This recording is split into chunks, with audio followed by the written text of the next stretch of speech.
Olá pessoal, a gente está entrando no mês de maio, mês do Sagrado Coração de Jesus, e me veio muito forte o pensamento sobre evangelização, porque há pouco nós festejávamos, né, Pentecostes, e logo depois veio a solenidade da Santíssima Trindade. Agora estamos aí vizinhos do Corpus Christi.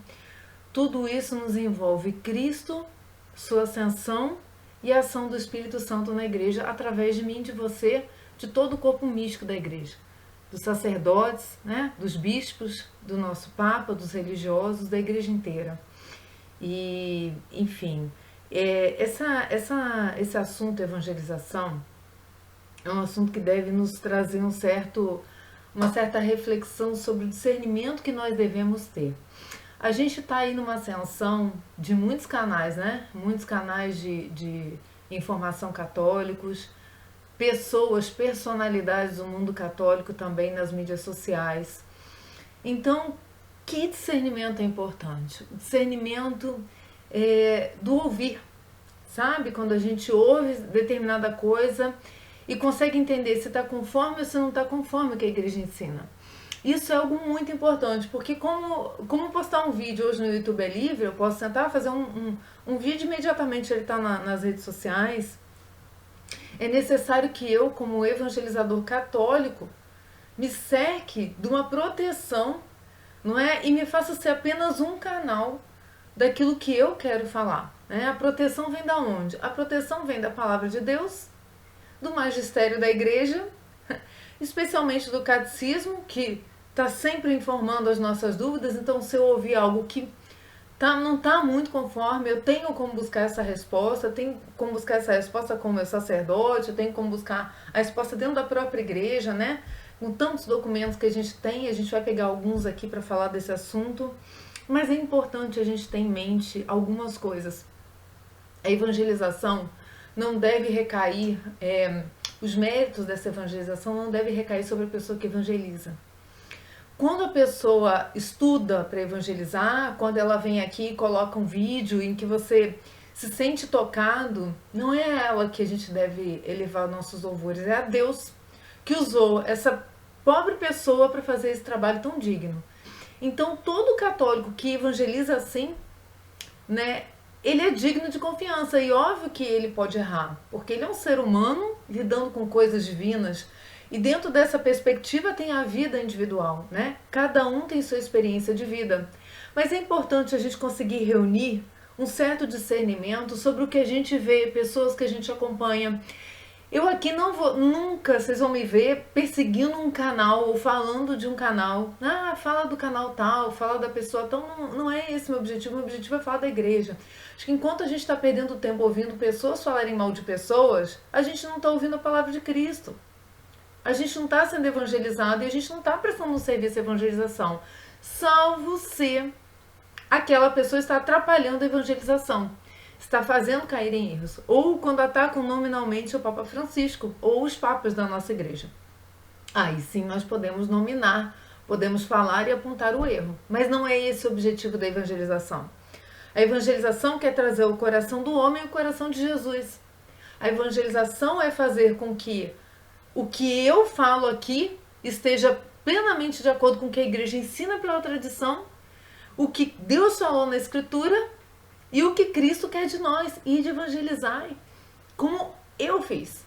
Então não é a partir de mim, a glória não é para mim, nada eu faço para mim. Aliás, se eu fizer para mim, eu corro um sério risco de, quando eu encontrar Deus, dizer: olha, teu prêmio já foi dado, você já foi recompensada. Então, a imagem que eu gosto de trazer para vocês, é por isso que eu trouxe o crucifixo para cá de novo, estava a imagem do Jesus misericordioso, que eu amo tanto, mas o crucifixo, ele é sempre emblemático, né?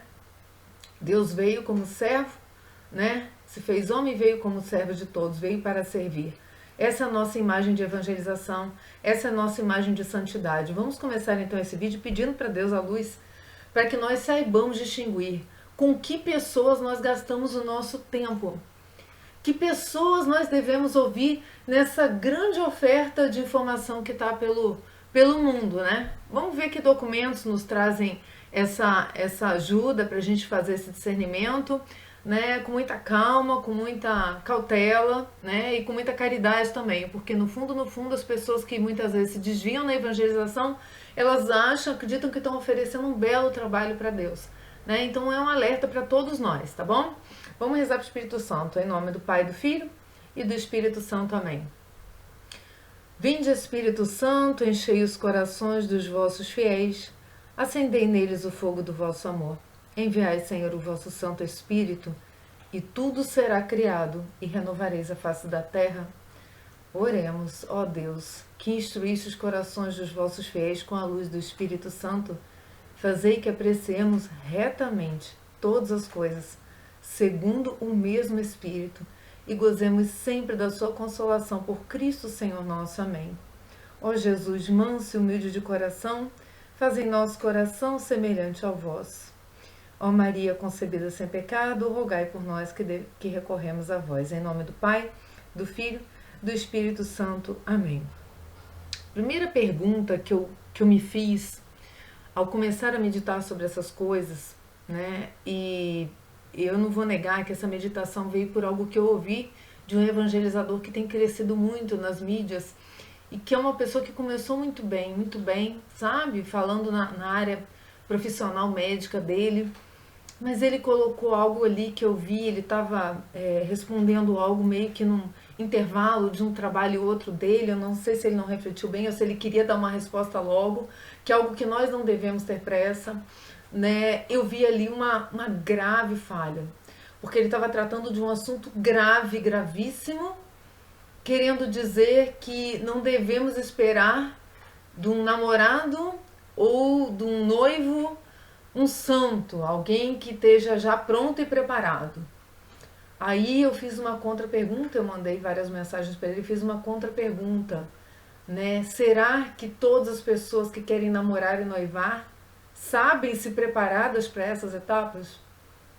Será que eu tentar relevar um problema para esperar uma mudança ou para ajudar a pessoa a mudar, será que é isso mesmo que ela quer? Que perguntas nós nos devemos fazer? Isso foi só um exemplo, mas que pergunta nós nos devemos fazer para acreditar que quando eu respondo uma pergunta, eu estou plenamente de acordo com a vontade de Deus, que eu estou conforme, né, com a vontade de Deus, como ensina Santo Afonso Maria de Ligório. Qual é a vontade de Deus para o homem? Esse trabalho de evangelizar é a vontade de Deus para o homem. Nós somos um canal para os nossos irmãos. Nós ajudamos os nossos irmãos a enxergar aonde estão os erros.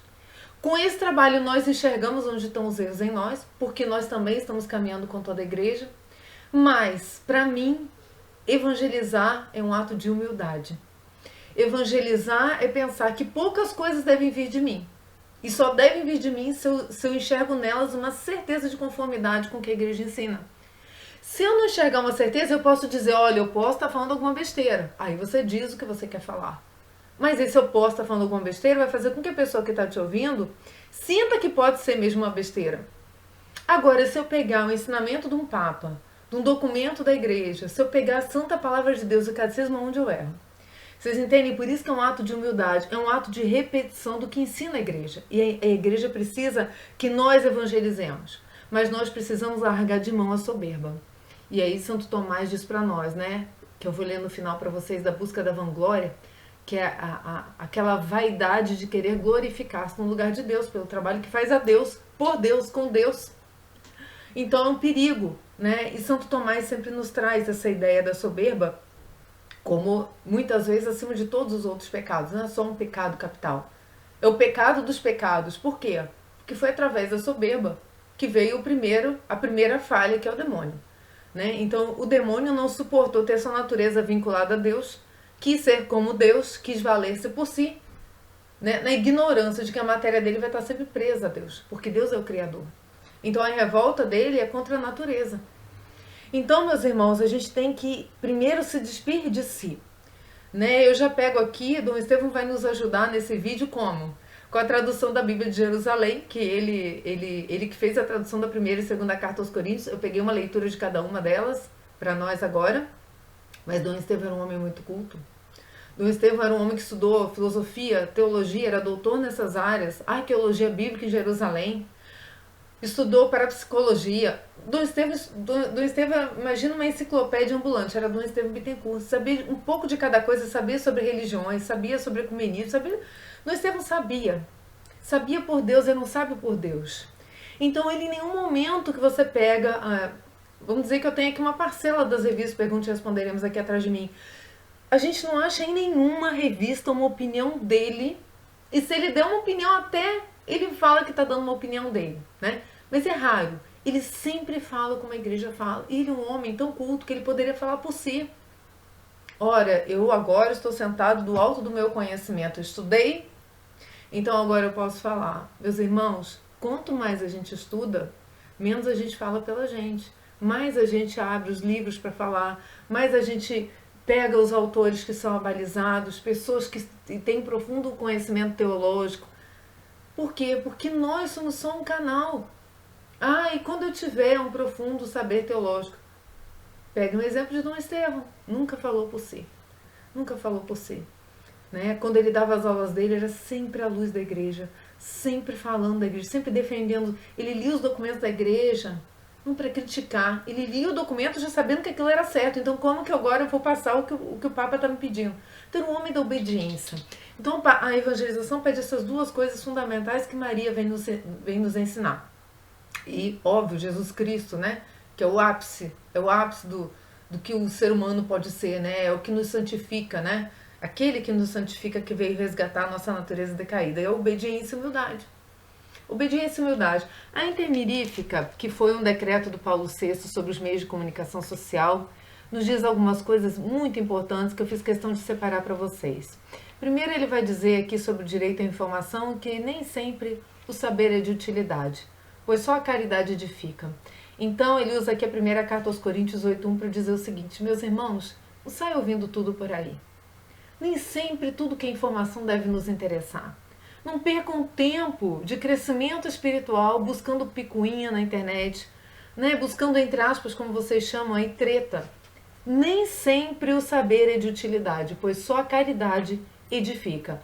Se não estão buscando edificação, aí estão buscando o quê? Né? Vamos lá, vamos continuar. Tem mais um trechinho que eu peguei para vocês aqui, ela é bem pequenininha. Vai dizer que todos os filhos, no capítulo 2, né, sobre os meios de comunicação social e apostolado, todos os filhos da igreja colaborem com o espírito verdadeiramente comunitário na utilização dos meios de comunicação social para o apostolado. Façam-no sem demora. É urgente evangelizar, é urgente falar dos documentos, falar o ensinamento da igreja. Façam-no sem demora e com maior empenho, pois se trata de uma tarefa urgente, na qual devem se antecipar as iniciativas contrárias, especialmente nas regiões em que o progresso religioso e a moral mais o exigem. Meus irmãos, a gente está nesse mundo. Hoje isso aqui está em todo canto. Não é? O progresso religioso e moral ele é exigido pelo mundo inteiro, porque o cristianismo está numa decadência vertiginosa. Tudo bem, o mundo é hedonista, o mundo está cultivando o prazer, o mundo não quer se aprisionar, é prisioneiro do pecado sem saber, mas ele não quer se aprisionar em regras para viver, ele não quer abrir mão de coisas, como diz São João Paulo II, no livro que eu canso de pegar aqui para vocês, agora não está me vindo à cabeça, né, é uma entrevista que ele dá, mas ele diz que o homem moderno não quer saber da religião porque porque a religião contém exigências morais fortes. Então é por isso. Então olha aqui, olha como é urgente a nossa evangelização, como é urgente edificar. Vai dizer das iniciativas dos católicos, um pequeno trechinho, tá? Admoestem-se os católicos da necessidade de ler e difundir a imprensa católica para formar cristamente sua opinião e das pessoas com quem convivem. Ter uma opinião cristã sobre as coisas do mundo. Como é importante isso também, evangelização, porque quando eu estiver conversando, eu vou saber o que a minha igreja está falando neste momento. Ainda que a minha evangelização seja uma frase e eu me cale. Eu coloquei o que a igreja coloca, ainda que eu esteja num ambiente que não quero ouvir falar, né, do que a igreja ensina. Mas eu coloquei ali o que a igreja ensina, nem que seja numa frase. E no final desse documento, de Paulo VI, ele vai dizer que o concílio, né, aqui ele está no encerramento, né, da segunda fase do concílio, salvo engano, deixa eu ver aqui, no encerramento da segunda sessão do Vaticano II em 63, tá? O concílio espera que todos os filhos da igreja, olha aí, ó, que bonito, generosamente ponham em prática estas suas disposições, para que o uso dos meios de comunicação social não lhes traga prejuízo. Pelo contrário, a maneira do sal e da luz possam dar fecundidade à terra, iluminar o mundo. Acabamos de ler, né, de rezar a oração do Espírito Santo, né? Renova a face da terra. Mas quem renova, eu ou o Espírito Santo?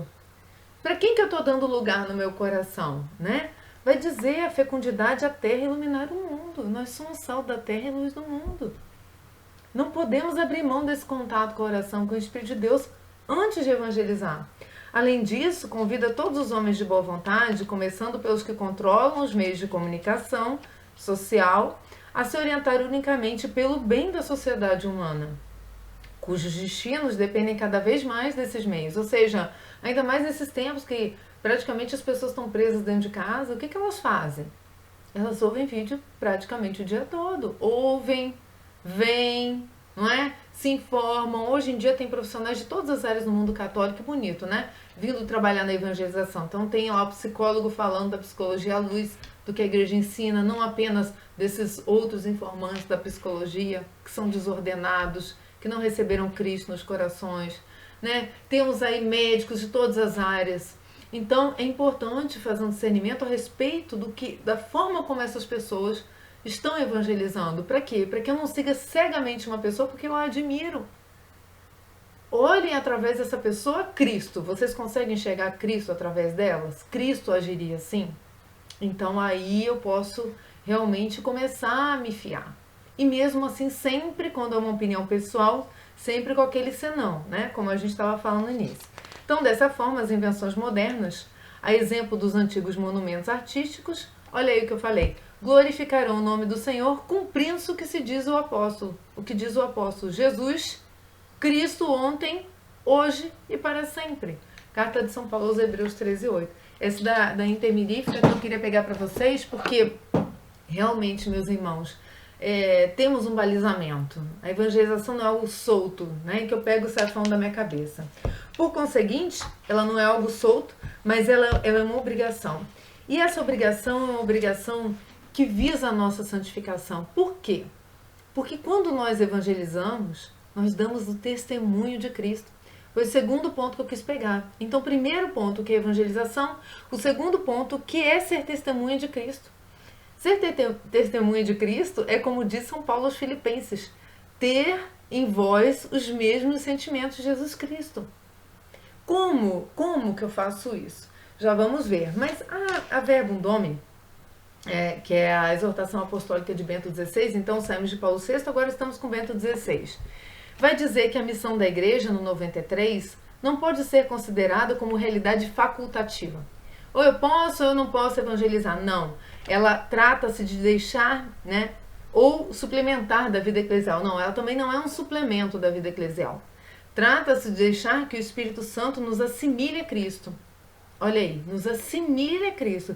Que nós tenhamos, na hora de evangelizar, os mesmos sentimentos de Cristo. Participando assim na sua própria missão. Então a missão, ela é minha. Tudo bem, eu aceito. Digo sim, Senhor, eu quero. Mas de quem que é a missão originária? Quem anunciou a boa nova? Cristo. Então é por isso que eu tenho que me configurar a Ele para evangelizar. Assim como o Pai me enviou, também eu vos envio a vós, disse em João 20:21.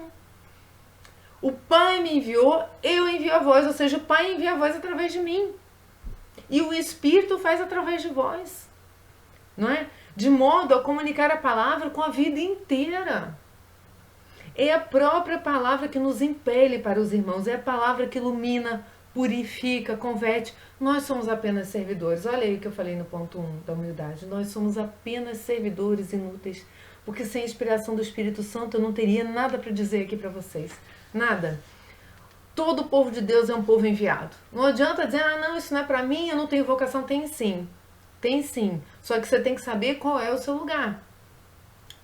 Em que ambiente você se sente confortável para evangelizar. Todo o povo é um povo enviado. O sínodo reafirmou a missão de anunciar a palavra de Deus, que é um dever de todos os discípulos de Jesus Cristo, em consequência do seu batismo. E quando nós confirmamos o nosso batismo na confirmação, no sacramento da confirmação, né? Que o bispo dá até um tapinha assim na cara, né? Agora vai, né? Tipo assim, acorda. Você estava batizado, vivia aí em letargia, agora você fez 15 anos, está crismado, começa. É na escola, na faculdade, é num grupo de oração. Deus escolhe, meus irmãos, a gente tem que aceitar, né? Então, na verdade, essa configuração a Cristo, ela é um presente, né? É um presente dado a todos nós, uma oportunidade de oferecer o que Cristo nos ofereceu, fazer ecoar a voz, né? Quando eu comecei esse canal, eu tinha dentro de mim, assim, muito claro, que eu não queria deixar a voz de Dom Estevão Bittencourt morrer. Que muitas vezes uma pessoa que não está mais na ativa materialmente, Dom Estevão está vivo em outro plano, né? Nós não o vemos, mas ele está ativo e ele é presente nesse canal. Eu posso testificar que ele é presente aqui nesse canal, né? Não poderíamos deixar pessoas que dedicaram a vida a evangelizar como ele, 50 anos de Pergunte e Responderemos e mais 1 quilo de obras aí que nem o Mosteiro de São Bento, numa coletânea de 89, conseguiu enumerar. Como deixar uma voz dessa em silêncio? Então, é sempre alguém, né? É sempre a gente apoiado no ombro de um gigante, né? Ou no ombro, ou atrás da rocha. Também é muito bonita essa expressão. Estou atrás da rocha. Deus é a rocha. A igreja é a rocha, né? Eu sou a serva. Eu sou a serva do Senhor. Faço pelas mãos de Maria. Minha vida foi consagrada a Maria para Jesus. Então, eu me ofereço para Jesus. Né? É assim que o cristão evangeliza, é assim que ele vive a vida. Na Dominus Jesus, que eu sou muito apaixonada pela declaração Dominus Jesus, tá? Ela é de Bento XVI também, vai dizer um trechinho para nós, olha, tô no 15, tá? No segundo parágrafo do 15. Pode e deve-se dizer que Jesus Cristo tem para o gênero humano e para a sua história um significado e um valor singulares e únicos. Só a ele próprios, exclusivos, universais e absolutos, não é? Então, ele tem para o gênero humano valores que só ele pode ter. Jesus é de fato o Verbo de Deus, feito homem para a salvação de todos.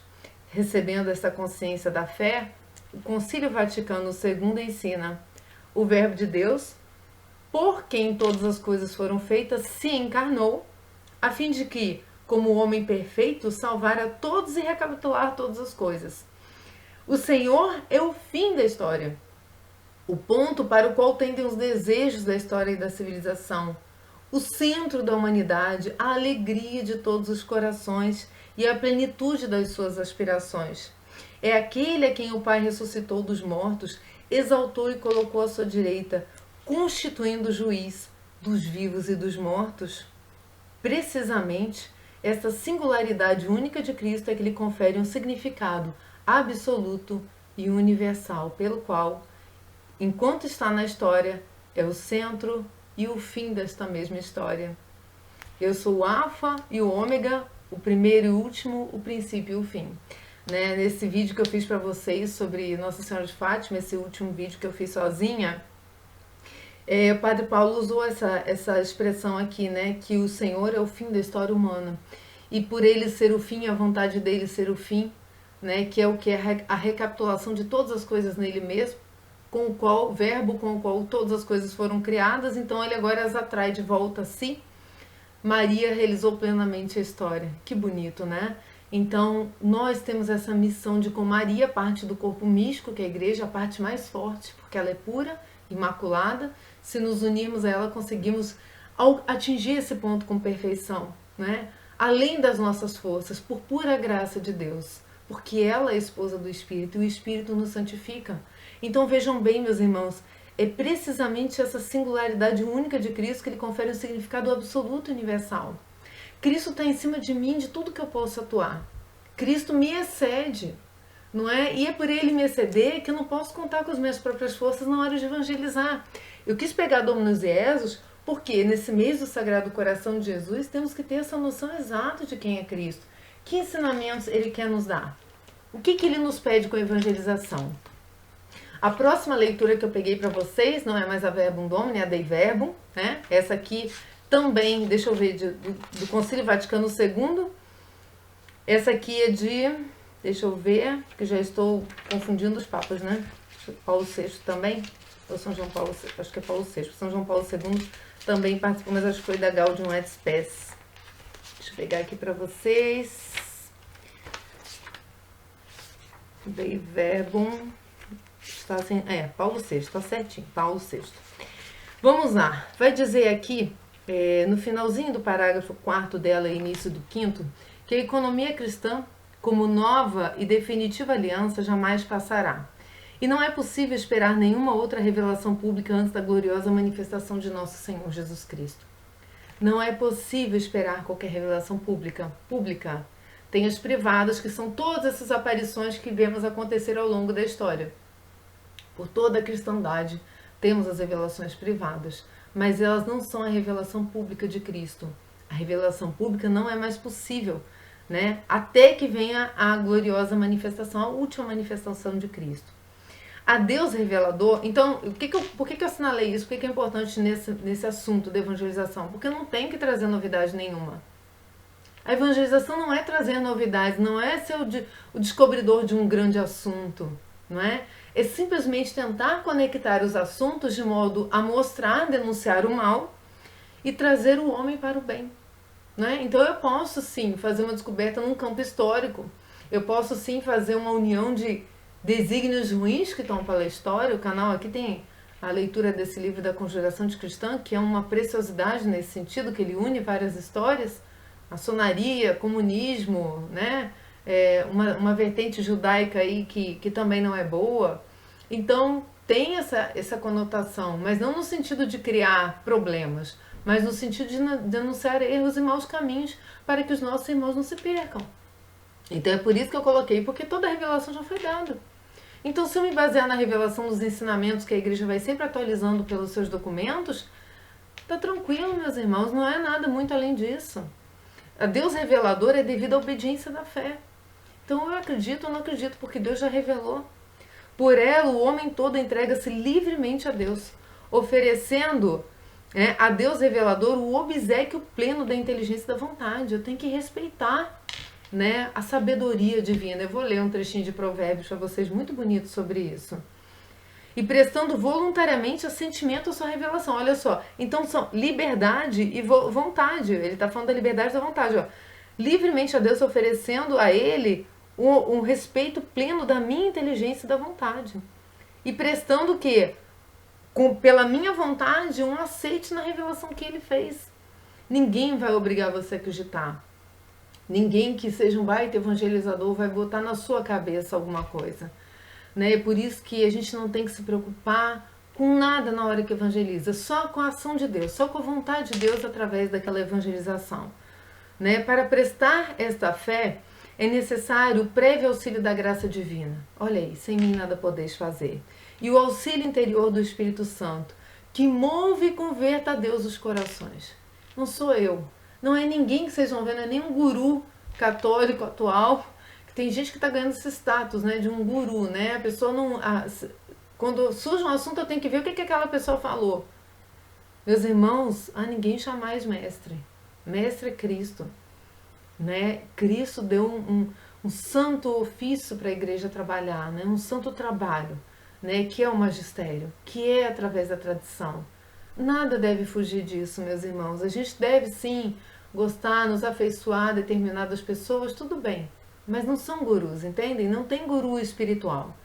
Né? Não tem. Isso não existe. Um coaching espiritual. Isso não existe, meus irmãos. Existe um diretor espiritual, existe um aconselhador espiritual. Tudo isso também faz parte do trabalho da igreja, dos sacerdotes, muitas vezes dos leigos. Mas guru espiritual é um pouco demais. Por quê? Porque ele está valendo dele mesmo. Quem está valendo de Cristo chama-se evangelizador. E ele precisa da graça e do Espírito Santo, que move e converta a Deus os corações. Abra os olhos da alma. Aqui muitas vezes vocês estão ouvindo, mas é o Espírito que abre os olhos da alma. E dê a todos a suavidade no assentimento e na adesão à verdade. A verdade se impõe por sua própria força, vai dizer outro documento da igreja, que eu não lembro de todos, meus irmãos.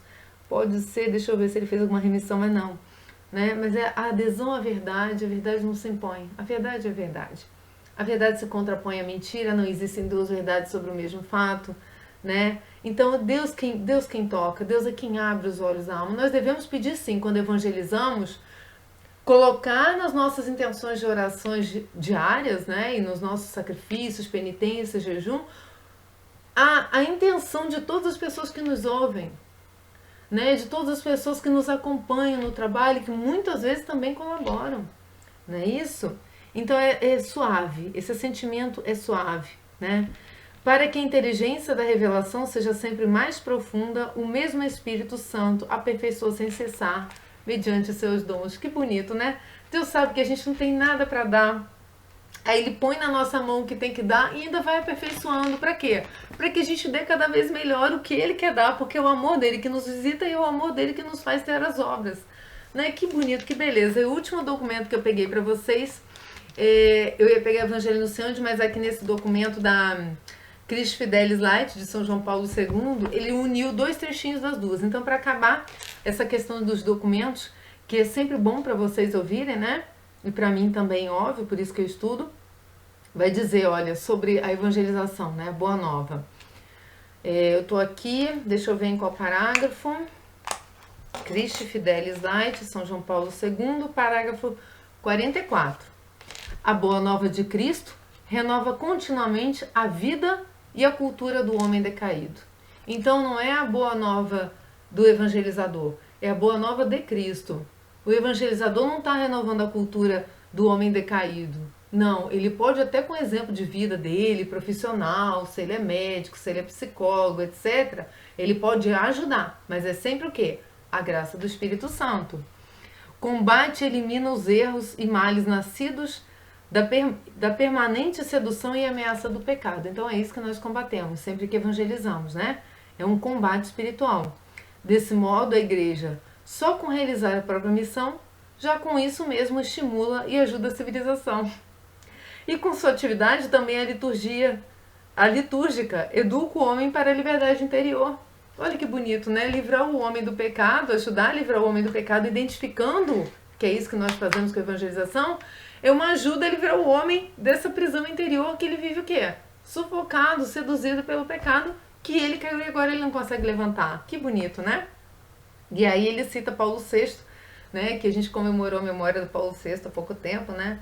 Ele cita Evangelho Anunciante, como eu disse para vocês, só mais um trechinho, que ele diz assim, olha, a igreja evangeliza quando unicamente firmada na potência divina da mensagem que proclama, não na sua própria potência, na potência divina, procura converter ao mesmo tempo a consciência pessoal e coletiva dos homens, a atividade a que se dedicam e a vida e o meio concreto que lhes são próprios. Extratos da humanidade que se transformam para a igreja, não se trata tanto de pregar o evangelho a espaços geográficos cada vez mais vastos ou populações maiores em dimensões de massa, mas de chegar a atingir e como que a modificar pela força do evangelho os critérios de julgar, olha aí o discernimento que eu falei no início, os valores que contam, né, que não é uma perda de tempo ou que não são valores desviados, os centros de interesse, as linhas de pensamento que nos ajudam, né, a atuar através dessa igreja, pela força do evangelho, e que se apresentam em contraste com a palavra de Deus e com o desenho da salvação. Pode-se exprimir tudo isso dizendo, importa evangelizar a cultura e as culturas do homem.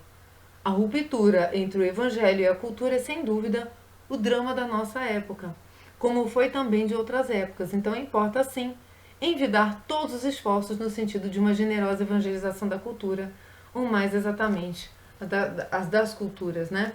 Então, meus irmãos, depois de todos esses documentos, a gente pega a palavra de Deus, porque, na verdade, existe um desvio na evangelização, né? E a gente também precisa saber identificar esse desvio. Quando nós evangelizamos, nós imprimimos um caráter, né, sobre aquilo que nós falamos, nós damos a ele, vamos dizer, o significado de uma réplica do que Deus fala, quando nós lemos, né, tudo isso que a gente está fazendo, lendo a Escritura, lendo tudo mais, ou nós desviamos e dizemos que, isso não é um caráter, como eu ouvi, né, com essa pessoa dizendo, isso não é um caráter. Não, meus irmãos, o caráter é definido aqui, olha, no Catecismo da Igreja Católica, no número 1303. Vamos lá, vamos ao que é o caráter, então. Né, pra gente dizer assim, mas eu não estou julgando o caráter, não posso julgar o caráter. Lembra-te, portanto, que recebeste o sinal espiritual. Vamos identificar então. Espírito de sabedoria e de inteligência, de conselho e de força, o espírito de conhecimento e de piedade, o espírito do santo temor, e conserva o que recebeste. Lembra-te e conserva. Foram esses caráteres que você recebeu. Deus Pai te marcou. Deus Pai te marcou. Com seu sinal, Cristo Senhor te confirmou e colocou em teu coração o penhor do Espírito. É o Espírito que te vale. Penhor é isso. É uma garantia de um bem.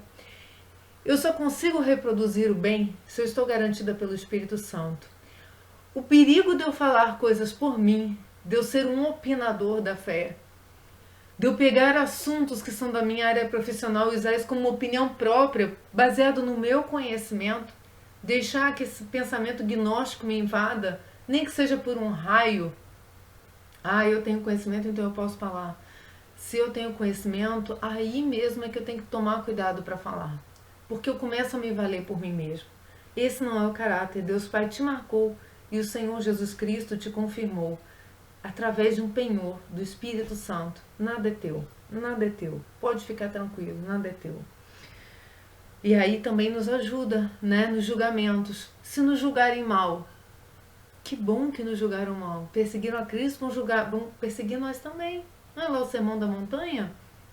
Então, quando eu tô para e passo com a igreja, o que acontece?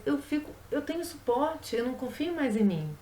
Com o batismo, do qual é a consumação, a confirmação, e a gente está falando do sacramento do crisma aqui, é dado uma só vez, pois imprime na alma uma marca espiritual indelével. Olha aí, ó, o caráter. O caráter. Que é o caráter? É o sinal de que Jesus Cristo assinalou um cristão com selo de seu espírito, o revestindo da força do alto para ser sua testemunha. Por isso que o ponto que eu coloquei aqui, ó, o que é ser testemunha de Cristo? É ter esse caráter, o mesmo caráter de Cristo, revestido da força do alto. Aí eu consigo ser uma testemunha de Cristo. Aí dá para confiar nessa pessoa que você está seguindo. Ela tem o caráter de Cristo, como eu já falei antes. O caráter aperfeiçoa o sacerdócio comum dos fiéis. Que sacerdócio é esse? Eu poder oferecer sacrifício da minha vida pelo bem da igreja, né? Esse é o mundo sacerdotal que todo cristão tem. Recebido o batismo, então o que acontece? Eu morro com Cristo para ressuscitar com Ele, né? Esse é o sinal do batismo. E o confirmado recebe o poder de confessar a fé de Cristo publicamente. Olha aí a comunicação. E como que em virtude de um ofício, quase ex ofício, né? Quase amando, imediatamente falando com Cristo, né? Sendo um Cristo para o outro. Então, é só assim, meus irmãos, que eu tenho caráter, tá? O caráter é o sinal de Cristo, né? Que marcou com o selo do Espírito, revestindo da força do alto. Tudo que fugir dessa ideia de caráter, corram, porque há perigo aí. E nós não devemos, nem no momento que estamos, dar-nos ao luxo de correr perigo, tá? Então, vamos pegar essas leituras, porque Cristo mesmo nos ensina como nós erramos e como nós acertamos. Preste atenção, Cristo também foi rejeitado, né? Mas em momento nenhum ele se valeu da sua condição divina, pelo contrário. Aqui mostra claramente na leitura de João 12, o versículo 42 em diante, Cristo fala disso, olha aqui. Muitos chefes creram nele, mas por causa dos fariseus não o confessavam para não serem expulsos da sinagoga, pois amaram mais a glória dos homens do que a de Deus. Por isso que eu peguei vanglória para a gente falar da vanglória agora no final. Por quê? Porque muita gente evangeliza para achar em si a glória. Disse Cristo, quem crê em mim, não é em mim que crê, mas em quem me enviou. Então, quando eu falo de Cristo, eu falo de Cristo que me enviou. Não falo por mim, não é? Então, Cristo falou que falou pelo Pai e nós falamos por Cristo, através do Espírito Santo. E quem me vê, vê aquele que me enviou. A pergunta que eu quero fazer nesse primeiro trechinho, vocês conseguem ver nas pessoas que vocês seguem, aquele que foi enviado, né? Aquele que o enviou a fazer esses vídeos, vocês conseguem ver Cristo? Eu, a luz, vim ao mundo para que aquele que crê em mim não permaneça nas trevas. Ou são pessoas que muitas vezes te colocam a dúvida no coração, te colocam contendas, né? Coisas que não são fruto do Espírito Santo. Se alguém ouvir minhas palavras e não as guardar, eu não julgo. Por que ele não julga? Porque a palavra mesmo vai julgar. Ele diz aqui, ó, pois não vim para julgar o mundo, mas para salvar o mundo. Porque quem acolhe está salvo, né? Quem crer e for batizado será salvo. Quem me rejeita e não acolhe minhas palavras tem seu juiz. Quem é o juiz? A palavra que proferi é que o julgará no último dia. Então eu não posso usar as minhas próprias palavras. Eu tenho que usar as palavras de Cristo. Eu não posso evangelizar achando que eu tenho que ter uma opinião sobre tudo, meus irmãos. Falar de tudo, de todo mundo. Não, não. Isso é vanglória. Como diz Cristo, né? Amaram mais agora dos homens do que a Deus. Ah, então eu quero agora ser uma opinadora, porque eu sou uma pessoa culta, eu sou uma filósofa, eu sou o que seja. Já já a gente vai ver esses sinais, né? Que sinais são esses que essas pessoas às vezes deixam que nos põem em dúvida? Não vamos nem julgar, mas uma semente de dúvida às vezes é um bom sinal de prudência para a nossa vida, sobre o que ouvir de quem ouvir, tá? Então, quem me rejeita e não acolhe minhas palavras sem seu juiz, a palavra que proferi é que o julgará no último dia. Porque não falei por mim mesmo, mas o Pai que me enviou me prescreveu o que dizer e o que falar. E sei que seu mandamento é vida eterna, o que falo, portanto, eu falo como o Pai me disse. E eu digo, meus irmãos, pergunto para vocês, Jesus é Deus, né? Jesus tinha toda a autoridade para falar em nome dele, como eu disse há pouco de Dom Estevão, né? Nem se compara, mas ele também teria muita autoridade para ficar dando opinião nessas revistas, meio século de revistas. Né? Era um censor de livros da Arquidiocese do Rio de Janeiro. O que ele fazia? Falava o que Cristo falava, o que a igreja falava. Mantenha a unidade, vai dizer São Paulo aos Filipenses 2, 5. Tende em vós o mesmo sentimento de Cristo Jesus. Sejam testemunhas na evangelização. Ouçam pessoas que testemunham Jesus na evangelização, aí vai edificar vocês, tá? Tende em vós o mesmo sentimento de Jesus Cristo. Ele, aquele que a gente acabou de ouvir, que vem em nome do Pai, não por ele mesmo, ele tinha a condição divina e não considerou ser igual a Deus como algo que se apegar ociosamente, ou seja, fala em autoridade de Deus, fala em nome de Deus. Não, esvaziou-se de si mesmo, assumiu a condição de servo, tomando a semelhança humana, e achado em figura de homem, humilhou-se e foi obediente até a morte, e morte de cruz. Por isso, Deus o sobreexaltou grandemente e o agraciou com o nome, que é sobre todo o nome. É Deus quem exalta a nós. Nós não podemos exaltar a nós mesmos, porque Deus sabe que está no fundo do nosso coração que não é perfeito. Só Deus pode exaltar o homem. Só Deus se exaltou assim em Cristo. Porque Cristo cumpriu plenamente a vontade do Pai, foi obediente até a morte de cruz, por isso o exaltou, pela humildade. Para que ao nome de Jesus se dobre todo o joelho dos seres celestes, dos terrestres, dos que vivem sobre a terra. E para a glória de Deus, o Pai, toda língua confesse, Jesus é o Senhor. Façam a ligação entre essas duas leituras e temos aí o nosso exemplo de evangelização. Por outro lado, São Paulo nos adverte, né, na evangelização, e aí é que eu falo da colaboração de Dom Estevão, que vem um trechinho da primeira carta e da segunda carta aos Coríntios. Então, na primeira nós podemos pegar primeira carta, capítulo 4, e o versículo 21 em diante. Versículo 1. Portanto, considerem-se os homens como servidores de Cristo e administradores dos mistérios de Deus. Ora, o que se requer dos administradores é que cada um seja fiel. O administrador fiel. Por quê? Porque o administrador depois dá conta. Aquele que lhe conferiu a administração dos bens. Não é isso? Se eu estou administrando, é algo que não é meu. Olha a importância de eu ser um servidor e administrar algo que não é meu. É grave, eu serei julgada por isso. A fim de que, mais adiante no 6, de que aprendais a nosso respeito à máxima. São Paulo falava dele aqui, tá? Não ir além do que está escrito, a ninguém se ensoberbeça tomando partido de um contra o outro, pois quem é que te distingue? Quem é que te torna distinto dos demais? Que é que possuís que não tenhas recebido? Que vanglória é essa? Que querer gloriar-se é esse? E se recebeste, por que haverias de te soberbecer? Como se não tivesse recebido, como se viesse de você mesmo essa sabedoria? Não, não vem de você, meu irmão, não vem. Para terminar essas leituras aqui da Carta aos Coríntios, agora na segunda, né, mais uma tradução de Dom Estevão Bittencourt. Eu estou aqui no capítulo 10, versículo 12. Não temos a ousadia de nos igualar ou de nos comparar a alguns que recomendam a si mesmos, medindo-se a si mesmos segundo a sua medida e comparando-se a si mesmo a si mesmos, tornando-se insensatos. Quem é a medida da própria medida é um insensato. Porque eu vou me medir comigo mesmo. Ninguém se compara a mim, eu sou incomparável. Quanto a nós, não nos gloriemos além da justa medida, mas nos serviremos como medida da regra mesmo que Deus nos assinalou, a de termos chegado até vós. Porque foi Deus quem fez isso. No 17, no finalzinho, quem se gloria, glorie-se no Senhor. Pois não aquele que recomenda a si mesmo é aprovado, mas aquele que Deus recomenda. Meus irmãos, eu sei que é importante a evangelização ao atingir o maior número possível de pessoas, mas eu sempre tive muita vergonha de pedir inscritos, entre aspas, seguidores. Eu sempre pensei que vocês têm que seguir Cristo e não a mim. Eu sempre pensei que eu não era nada, só um canal. Eu sempre pensei que o número de pessoas que vê um vídeo não é importante, mas se uma pessoa vê o vídeo e aquilo tocar o fundo da alma delas, eu cumpri toda a missão. Por quê? Porque todo ser humano é infinitamente importante para Cristo. Cristo morreu por um.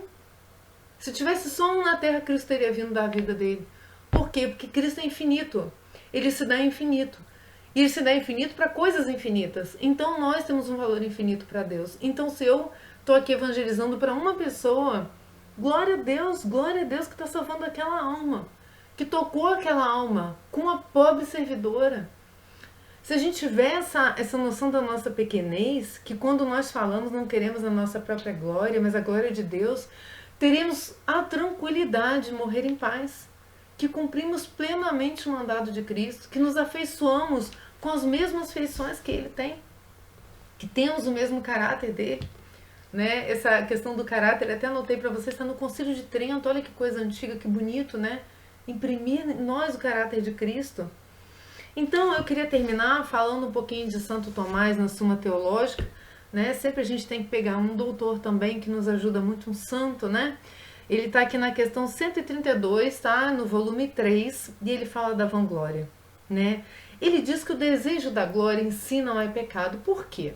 Porque, por exemplo, se alguém vem, vamos pegar o exemplo aqui do canal, aí vem alguém no vídeo e fala muito bem, que bom, e no final dá glória a Deus. Isso não é uma coisa desejada por mim?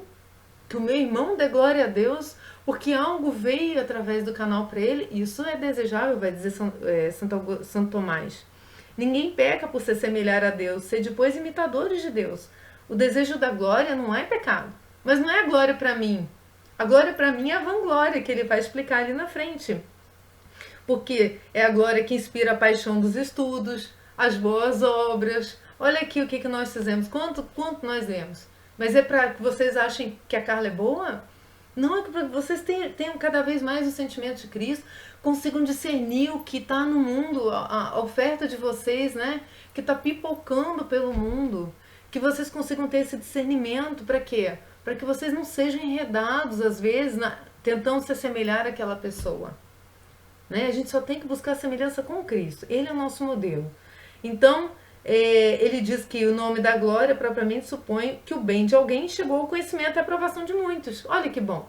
Não que eu queira que muitos aprovem, mas que muitos aprovem o que Deus está dando, é isso que a evangelização quer. A evangelização quer a aprovação de Deus. Então, não é pecado o queremos dar aprovação às nossas obras. Luz a vossa luz diante dos homens. Problema nenhum, problema nenhum. Comentou, achou lindo, que bom, glória a Deus. Glória a Deus, louvado seja Deus. É por Deus, é com Deus, é em Deus. Não é isso? No entanto, mas porém, contudo, todavia, Santo Tomás agora ele dá o sinal do erro. Qual é o sinal do erro? A glória pode ser chamada vã. Em que sentido? Relativamente àquilo de que nos gloriamos. Assim, quando nos gloriamos com o que não é digno de glória, deixa o discernimento que vocês já estão tendo. O que não é digno de glória? Vão por exclusão de tudo que foi falado, né? Por exemplo, um bem frágil e caduco. Uma coisa passageira, uma coisa que está no tempo, que está na história, que não é um bem perene, não é um bem eterno. Ou então a pessoa está buscando a glória relativamente à pessoa que queremos que nos glorifique. Por exemplo, um homem cujo juízo não é seguro. Eu quero que uma pessoa que não é sensata me dê glória. Não é algo, isso é a vanglória, eu querer atrair a atenção de pessoas que não estão buscando a Deus. Estão buscando briga, estão buscando treta, estão buscando não sei o quê. Isso é vanglória.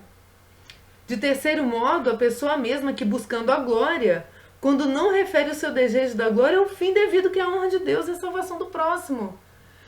Se eu trabalhar aqui 20 anos e não tiver vontade de que vocês deem glória a Deus e que se salvem, de nada valeu eu posso ficar aqui, como diz né, São Paulo, sem amor eu nada sou. Posso falar a língua dos homens, posso promover cura, milagres.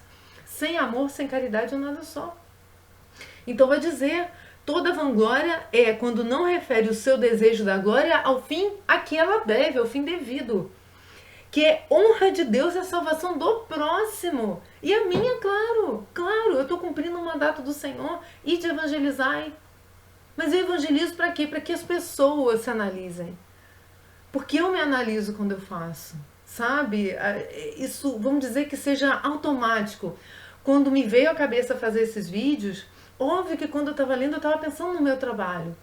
Óbvio que a gente sente Deus dizendo para nós qual é a forma correta sempre. Sempre por Deus. Como é que a gente vai saber se a gente não está evangelizando bem? Quando a gente investiga a raiz. Quando a gente olha para a raiz e diz o que eu estou buscando quando eu estou estudando.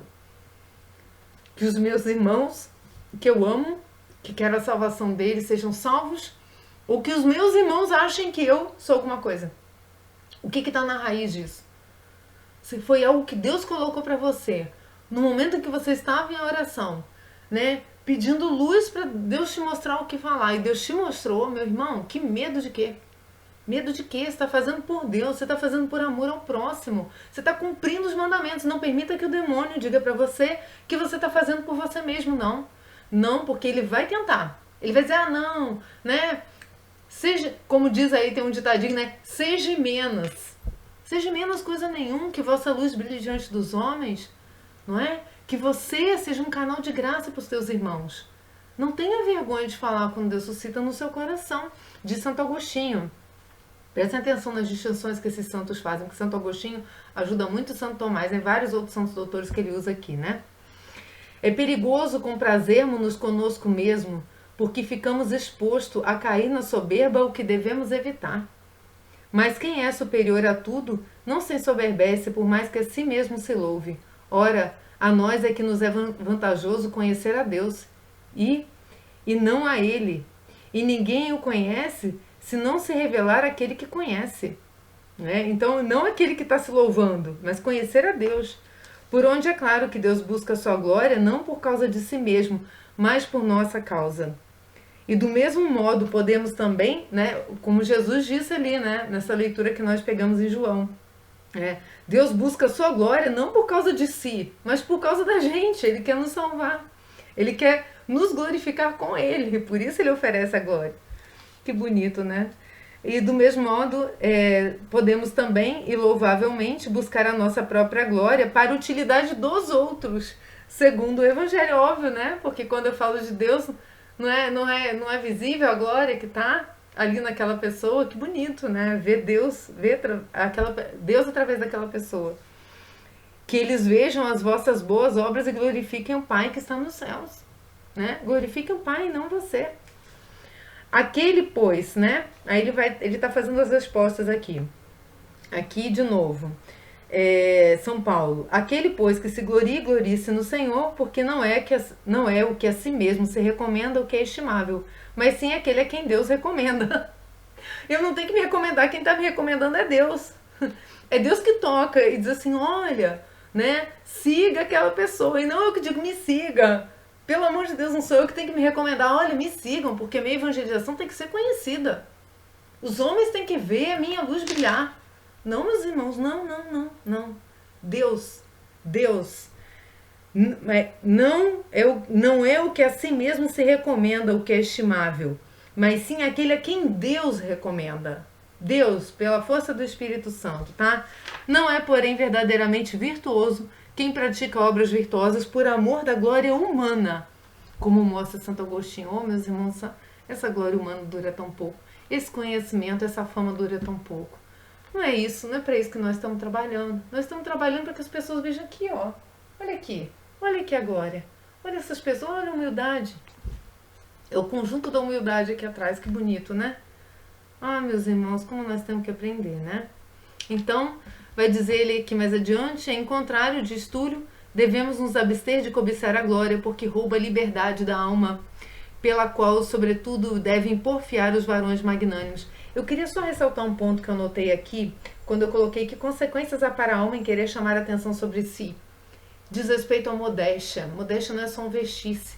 O modéstia é não querer que as pessoas vejam em você mesma, mas querer que as pessoas, ao olhar você, vejam a presença de Deus através do Espírito Santo.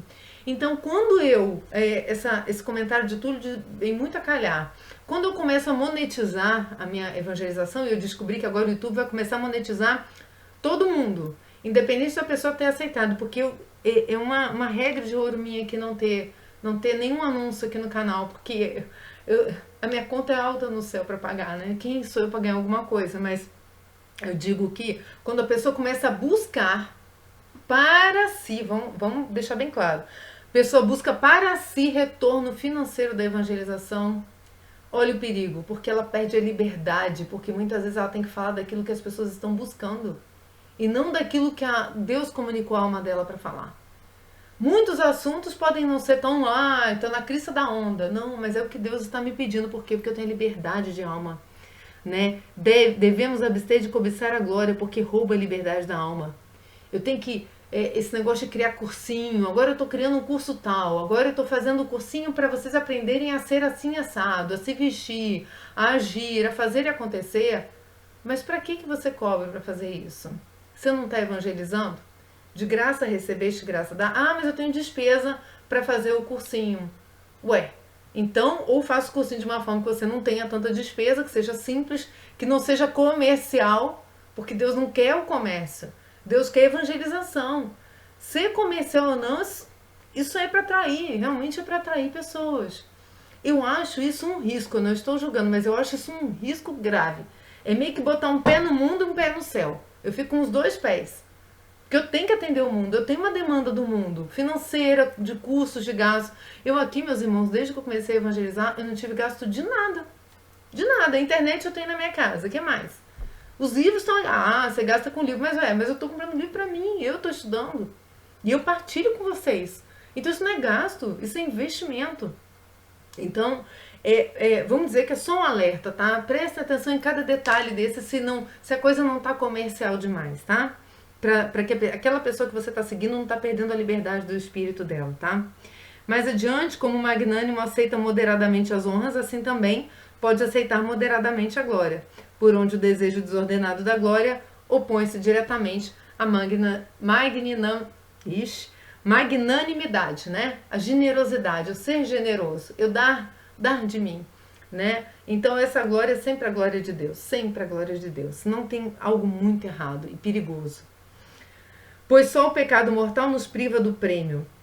Guardai-vos, não façais vossas boas obras diante dos homens, com fim de serdes vistos por eles. De outra sorte, não tereis a recompensa da mão do vosso Pai que está nos céus. Logo, a vanglória é pecado mortal. Quem se apropria do que a Deus pertence, peca mortalmente. Olha aí. Se apropriar de que forma?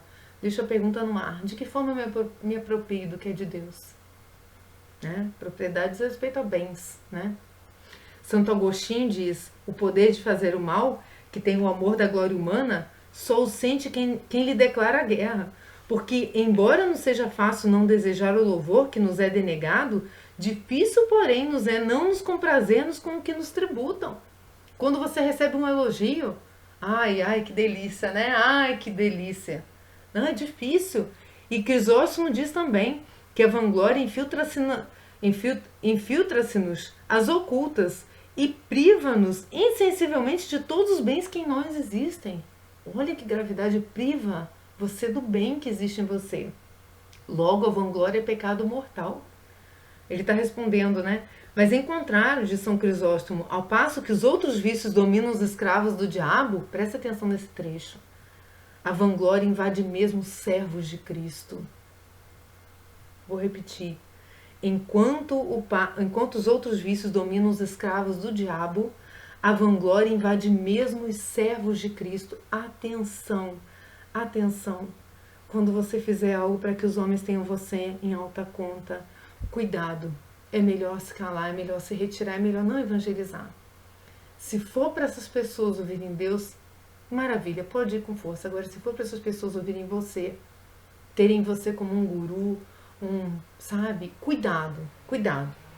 Passem diretamente para as mãos de Maria qualquer coisa que vocês receberem nesse sentido, porque ela purifica. Fala, Maria, eu te entrego. Toma, é teu, eu não quero. Sabe? Repilam, aprendam a repelir esse tipo de coisa. Não nos interessa a glória aqui. Não nos interessa. Nós aqui só temos para dar o que Deus nos dá. Terminando São Tomás, ele vai dizer que esse vício do amor dos louvores humanos, né, é um vício, meus irmãos. É tão inimigo da fé religiosa, no caso de obrigarmos no coração uma cobiça da glória maior, que o temor ao amor de Deus. Eu cobiço mais a glória em mim mesma do que o temor de Deus. O que me espera com isso que eu estou tendo aqui? Que eu estou buscando para mim? Eu perdi o temor de Deus.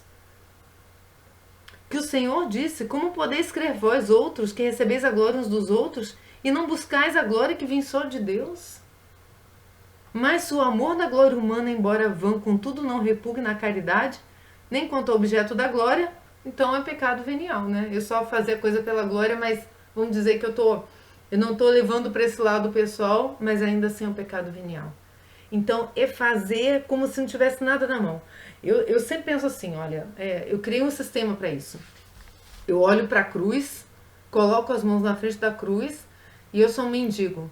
Eu sou mendigo. Senhor, não tem nada para dar. Dá para eu dar. Como que eu posso ter glória assim? Como que eu posso achar que alguma coisa vem de mim? Ah, calma, você está dando tempo, você sentou, você gravou, mas quem me deu o tempo? Quem me deu a cadeira? Né? Quem me deu a possibilidade de estar sentada aqui? Quem me deu a fala? Quem me deu o olho para eu ler? Meus irmãos, não tem nada nosso, é mão vazia mesmo, é não ganhar nada com isso. Porque a nossa mão está vazia, o que temos para dar, Deus deu. E se estamos cobrando o que Deus deu para termos investimento na própria vida financeira, é um perigo. É um perigo. Se você tem uma obra de caridade para fazer, através da sua evangelização, mendiga o dinheiro para essa obra. Sabe? Mendiga. Mas não faça evangelização cobrando. E isso é o que está no meu coração, tá? Sem, pelo amor de Deus, sem julgar as pessoas que cobram, porque elas hão de ter um bom propósito para cobrarem. Muitas vezes é uma necessidade gravíssima que a gente não consegue nem avaliar. Isso não é um julgamento corrente, mas é um alerta. É um alerta. Que não queiramos ter seguidor, muita coisa, muito conhecimento, muito que queiram ladainha da humildade, né? Queiram ouvir a opinião da gente, sabe? Podem pedir e a gente pode dar, mas porque pediram, porque eu não me furto de falar de Deus, entendem? Para terminar, disse que a vanglória é um pecado perigoso não só pela sua gravidade mesmo, mas também por nos dispor para pecados graves. Vários outros pecados que podem advir desse meu culto do eu. É o culto do eu, é o egoísmo, tá? Mas também esses pecados graves, pois ela nos torna presunçosos e demasiado confiantes em nós mesmos. Bom, a gente falou aqui do que é evangelização, a gente falou do caráter, a gente falou do desvio e agora eu vou dar para vocês, através de Nosso Senhor, a solução. Porque solução nenhuma eu teria para dar, não é mesmo? Mas quando eu estava procurando uma leitura, me deparei com essa na página da Bíblia que eu abri e óbvio que Deus quer que nós ouçamos isso. Por isso eu terminei esse vídeo que já está com 1 hora, mas escutai, como diz aqui no capítulo 4 do livro dos Provérbios. Eu estava abrindo Eclesiastes 1 e que ele fala da vaidade, né? Que tudo é vaidade e tal e tal. Eu ia falar isso, mas já repeti isso em vários vídeos. Mas eu abri procurando Eclesiastes, né? Na hora que eu abri o quê? Provérbios 4.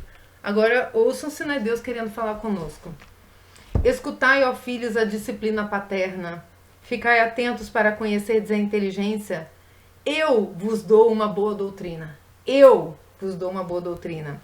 Não abandoneis minha instrução. Também eu fui filho do meu pai, amado ternamente por minha mãe. Ele me instruiu assim. 2 pontos. Conserva minhas palavras no teu coração. Guarda os meus preceitos e viverás. Adquire a sabedoria, adquire a inteligência. Não te esqueças delas, nem te afastes de minhas palavras. Não a abandones e ela te guardará. Ama e ela te protegerá. O princípio da sabedoria é: adquire a sabedoria. Com todos os teus ganhos, adquire a inteligência. Estreita e ela te fará crescer. Abraça e ela te honrará. Porá em tua cabeça um formoso diadema e te cingirá com brilhante coroa. Meu filho, escuta e recebe minhas palavras, e serão longos os anos da tua vida. Eu te instruo no caminho da sabedoria, encaminho-te pelas sendas da retidão. Ao caminhar, não serão torpes teus passos, e ao correr, tu não tropeçarás. Agarra-te à disciplina e não a soltes. Conserva-a, porque é a tua vida. Não vás pela senda dos ímpios, não avances pelo caminho dos maus. Evita-o e não o atravesses. Afasta-te dele e segue ao lado. Eles não dormem sem ter feito mal, perdem o sono se não fazem alguém tropeçar. Comem um pão de maldade e bebem o vinho de violências. Mas a senda dos justos brilha como aurora e vai iluminando até que se faça dia. O caminho dos ímpios é tenebroso e não sabem onde tropeçam. Meu filho, sê atento às minhas palavras, dá ouvidos às minhas sentenças, não se afastem dos teus olhos, guarda-as dentro do coração, pois são vida para quem as encontra e saúde para a sua carne. Guarda o teu coração acima de tudo, porque dele provém a vida.